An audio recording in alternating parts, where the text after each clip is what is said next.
Train number 12445 general coach गुस्सेल चाय वाला।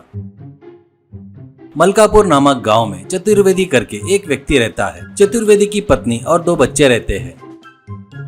चतुर्वेदी शहर में किराना दुकान चलाता था। चतुर्वेदी बहुत ही कंजूस था। वो खुद के बीवी बच्चों के लिए एक भी रुपए खर्चा नहीं करता था। चतुर्वेदी के कंजूसी के कारण उसकी बीवी और बच्चे बहुत परेशान रहते थे। पर पद्मिनी बहुत चालाक पत्नी थी। उसकी समय सूचकता काफी अच्छी थी। उसको जो भी चाहिए वो कैसे भी करके हासिल करती थी। ऐसे ही रहते हुए एक दिन स्कूल से बच्चे आकर पद्मिनी से, मम्मी इस बार गर्मियों के छुट्टी में हमको दिल्ली लेके जाओ ना प्लीज ना मम्मी प्लीज करके बोलते हैं। पद्मिनी ठीक है, तुम्हारे पिताजी से बात करती हूँ करके बोलती है। पर चतुर्वेदी नहीं मानेगा, इसलिए पद्मिनी एक प्लान बनाती है।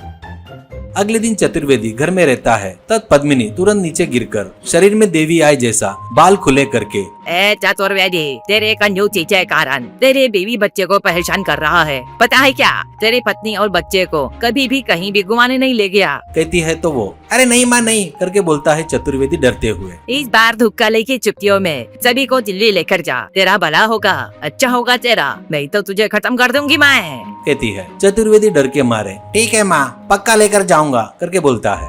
बाद में पद्मिनी नॉर्मल होकर मुझे क्या हुआ करके पूछती है। चतुर्वेदी हुआ सो बताकर इस बार गर्मियों की छुट्टी में तुम लोगों को पक्का दिल्ली लेकर जाऊंगा, नहीं तो माँ को गुस्सा आ जाएगा, ऐसा कहता है। पद्मिनी उसका प्लान सक्सेस हुआ इसलिए बहुत खुश होती है। बाद में सब लोग दिल्ली जाना है करके ठान लेते हैं।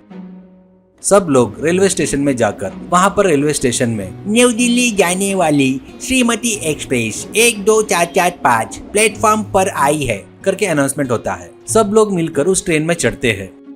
वहाँ लोगों की भीड़ के कारण सब लोग सीट पकड़ने के लिए इधर उधर घूम रहे थे। कुछ लोग चार्जिंग प्लग के लिए झगड़ रहे थे। चतुर्वेदी की बीबी और बच्चे वहाँ पहुंचकर कैसे तो भी सीट पकड़ लेते हैं।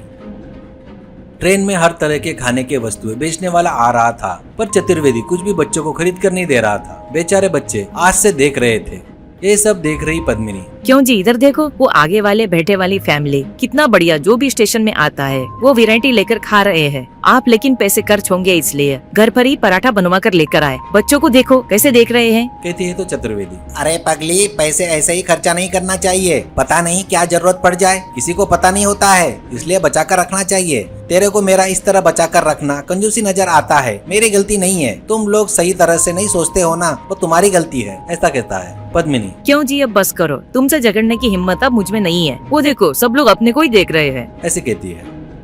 उसी ट्रेन में लाल कलर का शर्ट पहनकर घूमते हुए गुस्से से चाय बेच रहा था। उसका नाम चंदूलाल रहता है। आज चाय ले लो, चाय गर्मा गर्म चाय, गर्मा गर्म चाय बोले तो चाय, एक बार पियेंगे तो बस मजा आ जाएगा, चाय चाय चाय करते हुए चाय बेच रहा था। एक व्यक्ति ए भाई इधर आ करके बुलाता है। चंदूलाल उसके पास जाता है तो वो एक चाय देना, वो चाय देता है। वो क्या रे भाई चाय ठंडी है कहता है तो चंदूलाल तो तुम्हारे लिए अभी जाकर स्टोव पर गरम करके गर्मा गर्म लेकर आता, पहले पैसे दो सर कहकर पैसे लेता है।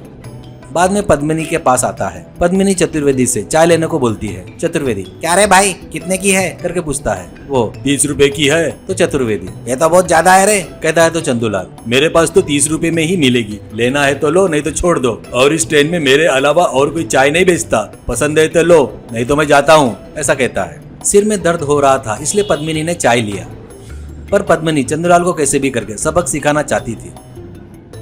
ऐसे चंदूलाल सभी को चाय बेचते हुए जा रहा था। रात हो जाती है। बाजू के कंपार्टमेंट में पैसे गिनते हुए बैठे चंदूलाल के पास पद्मिनी धीरे से जाकर उसके बाजू में बैठ जाती। इतने में चंदूलाल उसकी तरफ घूमता है तो पद्मिनी एक बार खड़े होकर बैठ जाती है। वो देखकर चंदूलाल घबरा जाता है। बाद में पद्मिनी आंख में देवी आए जैसे नाटक करते हुए बाल खोलकर चंदूलाल लोगों को पाने के जैसा चाय बेचते हुए उनको ज्यादा पैसे लेते हुए रहता है क्या करके उसका गला पकड़ती है। बस चंदूलाल डर के मारे थरथर कांपने लगता है। वो कौन हो माँ, तुम कौन हो कहता है तो पद्मिनी मैं हूँ रे तेरी माँ रे, आज तो मैं तुझे खत्म कर दूंगी रे, तेरा खून पी जाऊंगी रे कहकर खड़ी होती है। तुरंत चंदूलाल मुझे माफ कर दो माँ, माफ कर दो, फिर कभी ऐसा नहीं करूँगा करके गिड़गिड़ाता है। पद्मिनी ऐसे आया ना रास्ते पर कहकर चंदूलाल को छोड़ देती है। चंदूलाल डर के मारे भाग जाता है। उसके बाद पद्मिनी आराम से नॉर्मल अपने सीट पर जाकर बैठ जाती है।